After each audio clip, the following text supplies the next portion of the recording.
আসসালামু আলাইকুম। মেয়ে মানুষের তো একটাই কাজ, শুধু কি রান্না করব আর কি খাবো কি খাওয়াবো, এই রকমই একটা চিন্তা। তো সেই চিন্তা থেকে আজকে হঠাৎ করে মাথায় আসলো ইলিশ মাছের পাতুরি করা। তো যেই চিন্তা সেই কাজ, নিয়ে নিলাম ইলিশ মাছ, তারপর পেঁয়াজ, শুকনা মরিচ, ইলিশ মাছগুলো পাটে সুন্দর করে বেটে নিয়ে তারপর শুকনা মরিচ, পেঁয়াজ সব বেটে নিয়ে একসাথে হলুদ গুঁড়া, লবণ, সরিষার তেল এবং সাথে সামান্য একটু লেবুর রস দিয়ে তারপর সুন্দর করে মাখায় নিলাম।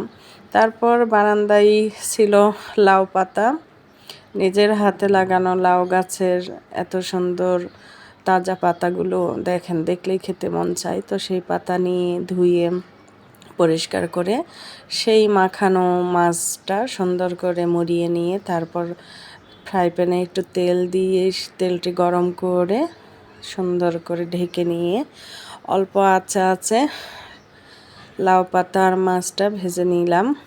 ভেজে নিয়ে হয়ে গেল রেডি আমার ইলিশ মাছের পাতুরি।